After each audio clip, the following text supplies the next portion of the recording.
I'm meteorologist Davion Huggins, and yes, we have more snow on the way to the Carolinas. Here's the latest details on that. We're taking a look at the Reefus model. This is a high resolution model. You can see we could have snow breaking out in the high country as early as Friday afternoon and into the early evening. And notice that does start to filter in across the Carolinas heading into the overnight and into Saturday. Notice we could have snow as far west as northeastern portions of Georgia. But nonetheless, Saturday looks like it's going to be the main event with all snow breaking out across a huge portion of the Carolinas.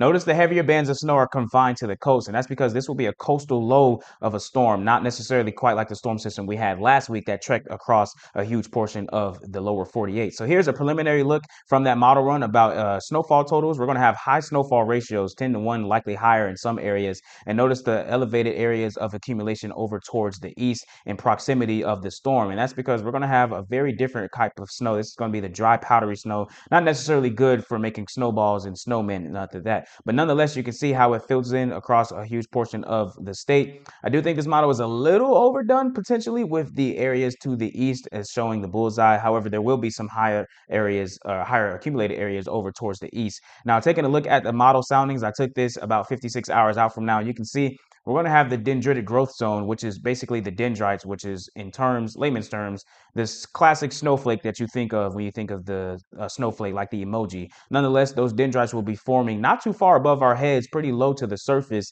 so they're not going to have much area to fall from before they reach the ground. And notice we're not seeing any warm noses with these temperature soundings as well. The atmospheric soundings are going to be supportive of all snow. There likely won't be any mixing of sleet and freezing rain mixed in. So that's a little bit more of good news. Now, talking about snowfall totals from the National Weather Service, a little bit more accurate. You can see down towards Columbia. This is coming out of Columbia.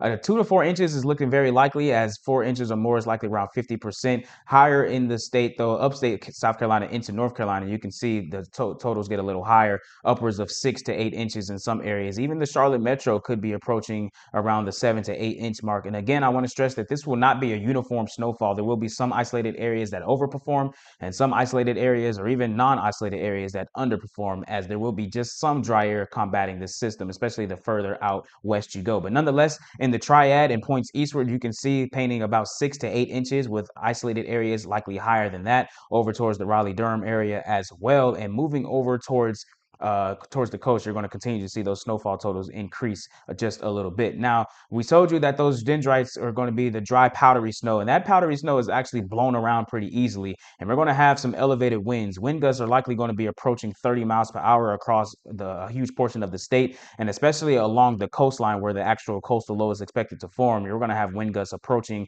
or likely higher than 40 to 45 plus miles per hour. And that's certainly going to cause some whiteout conditions, even some whiteout conditions possible inland, not quite blizzard conditions. You need visibility less than a quarter of a mile with wind gusts or sustained winds, I should say, higher than 35 for a given period of time. But nonetheless, over towards Highway 12, you're certainly going to have whiteout conditions, especially along with the chance for some beach erosion as well as flooding, because that coastal low will fling moisture back towards the coastline, which is, of course, going to cause the ocean to do the same. And that's just going to cause some flooding possible, especially Highway 12. That highway floods pretty easily as it's pretty low to the ground. But nonetheless, those winds are going to be cooling us down. There will be a wind chill factor in place as well, and we're going to talk about that in just a little bit. You see these temperatures. By the time we get to Friday afternoon, temperatures may be above freezing across portions of the Charlotte metro and points southward. But from Friday evening all the way to Monday morning, we're likely going to have temperatures in the teens and lower 20s with wind chills approaching zero. And temperatures don't really get above freezing not until Monday afternoon. So we're going to see this snowfall stick around just a little bit, and that's certainly going to cause some hazardous driving conditions throughout the duration of the storm and beyond.